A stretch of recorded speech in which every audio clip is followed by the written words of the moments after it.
today talking about how to properly paint a wall. So you think painting a wall is pretty simple, but there's actually a lot that goes into it. You want to set yourself up for success in the beginning so that you don't have to go back and fix your mistakes. So I've got Eddie here with ENR Home Services today. He's our trusty contractor, and we know that he gets the job done when we need to paint some walls. So we'll show you guys the inside interior walls, but right now we're going to show you how to paint the garage walls, which they left for us. And so what goes into painting a wall? What are like the steps? Well, pretty much normally we check.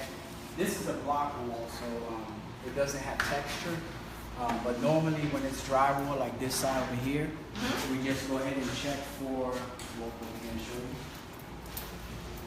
We pretty much check for any holes, any cracking.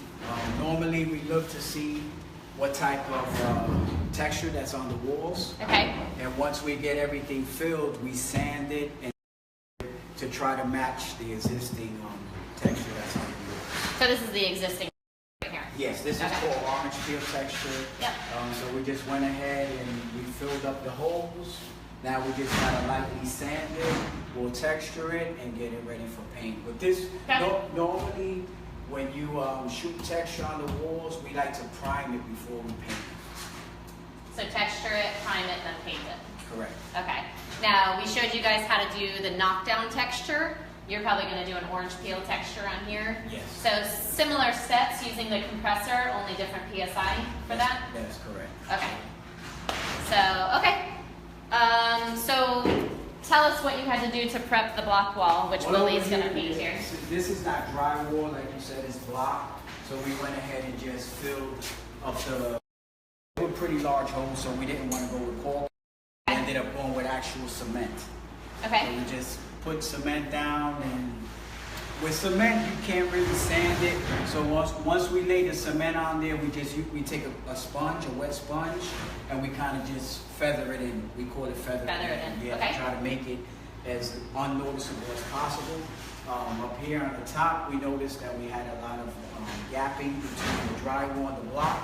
So we went ahead and filled this all up with caulking, and that's pretty much it. On the bottom, and then prepping windows. yeah, and putting plastic over the windows and putting plastic over the motor, because the motor is going to be stained. Sometimes the motor is going to go, so it doesn't matter. We'll go ahead and paint right over it. Okay. Do you use that painter's tape or just regular masking? This is regular. It's called masking tape. Okay. And this is just plastic. Like a plastic sheet. Yeah, that's correct. Painter's plastic. Right here, Okay. And this is all stuff you can find at Home Depot? Yeah, Home Depot and Sherwin-Williams. Okay. This here is a roll of about 9 feet. It goes 9 feet wide by 400 yards. So with this, you could pretty much do a whole house and have some left for several houses, depending on how many windows you got.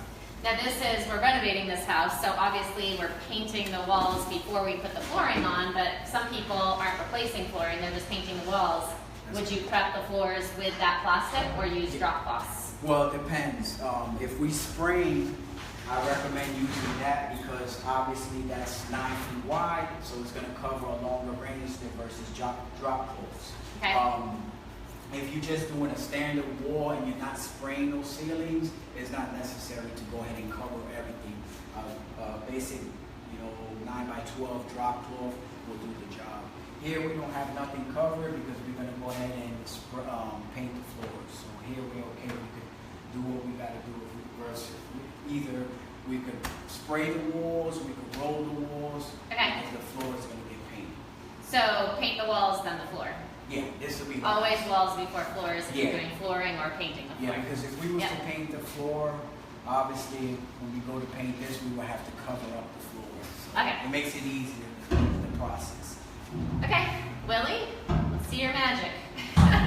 So what kind of paint is this? This is just a basic latex paint. It's a Promar. It's called Promar 700 from Sherwin-Williams. It's got a flat finish. We normally use this for garages, ceilings, and closets.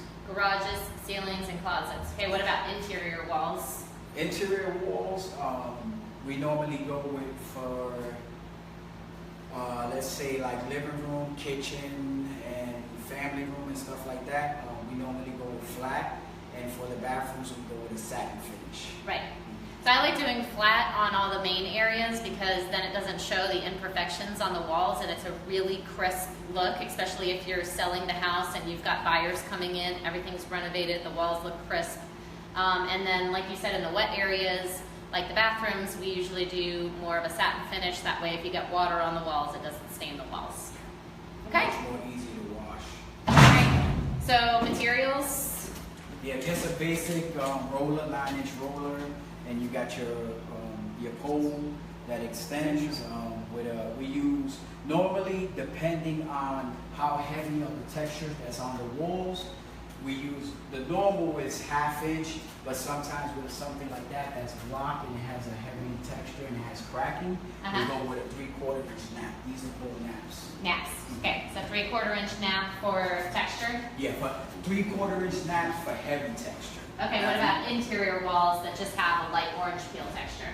You could go with a 1/2 inch Okay. or 3/4 inch. This is 3/4. Okay. We normally like to get 3/4 because the drywall sometimes is new drywall, and we like to get a sufficient amount of paint. With Okay. the 3/4 inch nap, you're getting a good heavy coat on there. Okay, sounds good.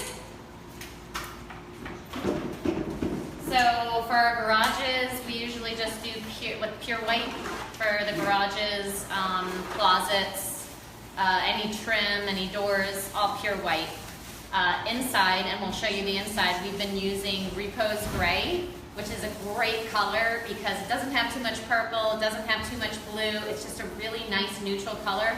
It goes with any kind of furniture, it's not too modern, not too traditional. That's what we paint pretty much every single house with now is the Repose Gray from Sherwin-Williams. And again, flat on the main areas and satin in the wet areas. So you'll see Lily's just going up and down the wall here.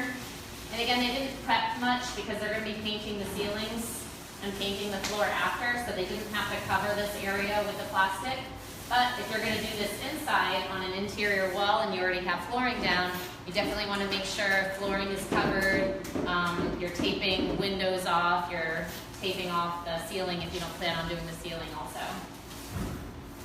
And how many coats do you do? Normally 2 coats should do 2 the job. coats? Okay. Maybe 3 Okay. because of the concrete here.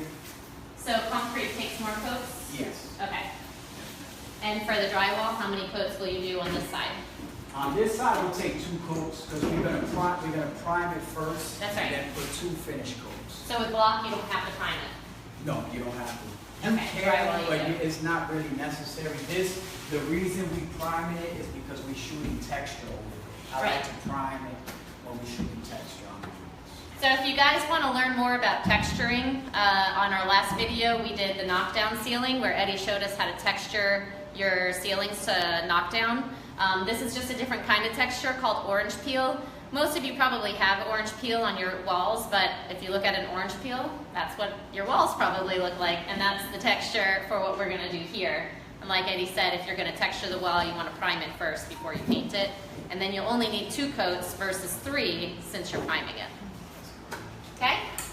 Anything else?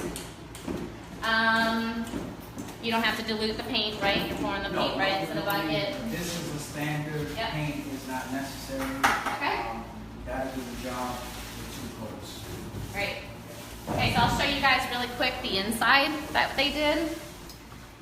We do a Repose Gray, and I don't know if you can see it from the video on your end, but it's just a really nice, clean, crisp look. When you do a flat paint, it hides all imperfections. The more sheen you add to the paint, you're going to start to see imperfections in the wall. You might see the drywall paint, any holes that you've covered. So that's why we like to do flat if we can. But as you can see, they prepared all the windows by taping them down, because again, you don't want to go back and have to scrape all the windows. That just causes a lot of extra work. So how do you paint the transition between the wall and the ceiling? Okay, normally we go ahead and use a brush. we take the roller like we showed you outside in the garage, and we take it as high as we can, as close as possible to the ceiling, Yep. without hitting the ceiling. And then normally we take a 30-inch, like a 2 to 3 inch brush that has, I wish I had one here, I probably could get you one, but it has a slight little curve to it, and those are the kind of brushes you use for whenever you're doing cuts. Okay. Cuts on the top, cuts around the sides, or wherever you're cutting, cuts around the window. It just gives you that better look, and it makes your job a lot easier. And are you taping, prepping the No, ceiling at no, all, we or have just the- going right around the Yeah, edge? right around the edge. To just be There careful. are people, that they want, They want to prep, they want to prep, right? but we have experience in this, so we don't, Right. not necessary. So if you're first time do-it-yourselfer, Yes, that's correct. probably prep the ceiling. But if you're experienced in painting, then you can do what Eddie and the guys do. Take the, you're talking about the slanted.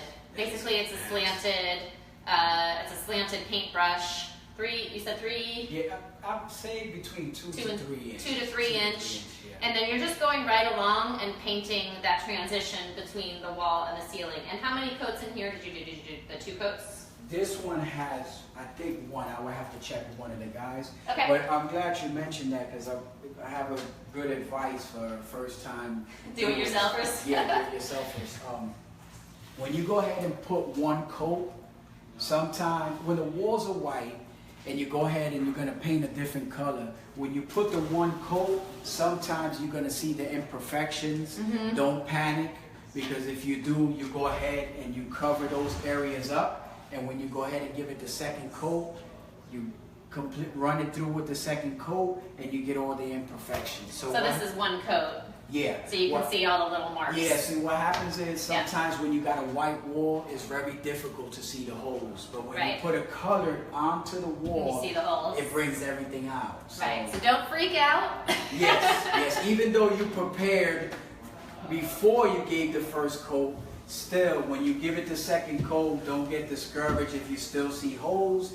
You won't have as many, obviously, as when you first started. Right. You go ahead and tackle those holes, and then you give it that second and final coat. And I know we're using, this is Sherwin-Williams Repose Gray. What brand, what kind of This paint? is Super Paint. Super Paint. Let me go ahead and show you a can. Yeah, the Super Paint's really good because It has a paint and primer. it has the primer in it, so you don't have to prime the walls first, so you reduce the amount of time spent and labor. So there you go, Super Paint. And how much is the Super Paint? Well, I know you get a good deal on it. How much is it normally? Normally, not sure, Okay. but probably I would say maybe 35, 40 bucks maybe. Yeah.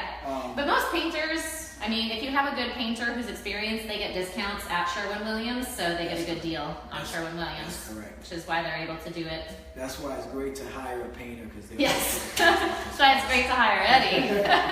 Because Eddie's great with everything, but we love how the paint turns out every time. So, and we're really going in and doing the same exact colors, so it makes it easy. I know, like all these flipping shows, they like to get creative. I like to go in and do the same thing every time because I don't have to make decisions. I have less time into the deal, and I know these colors are going to work. I don't like to get crazy with colors because we want to appeal to the mass buyers. When buyers come in here, we want every single buyer to say, this color will work with my furniture. I love it. So that's why we go with the same colors every time. And then we do, in the bathrooms, we do a sea salt. Sea salt, yeah. Have you painted the bathrooms yet? I'll just show you the bathrooms real quick. It's a really pretty color. I like a nice peaceful color in the bathrooms. And this just, it's a gray-green color. It just has a little bit, a hint of green to it. So here's one of the bathrooms. Sorry. Watch the cord. So I don't know if you can see it. It's a little dark in here, but it's just got a little bit more. You can probably point the camera over here. It's just got a little bit more of a green color. So sea salt from Sherwin-Williams. All right, well, we're ending our tour here in the bathroom. That's it for today, you guys. Like I said, if you want to learn more about texturing walls and ceilings, that was our previous video, and it's up on our YouTube page, which is Carrie Buys Houses. It's a great way to get info on all of our videos. Go to the YouTube page and subscribe. You can also go to my blog page at Carrie Buys Houses under Carrie's Corner, and all this information, if you didn't get a chance to take notes, it's all going to be up on that blog page at the end of the week here. And of course, if you're interested in flipping and making a profit, you can contact me at Carrie Buys Houses, or if you or someone you know is interested in selling their house, please contact me at Carrie Buys Houses as well by filling out the info page. So that's it for today, and I will talk to you guys next week. Thanks.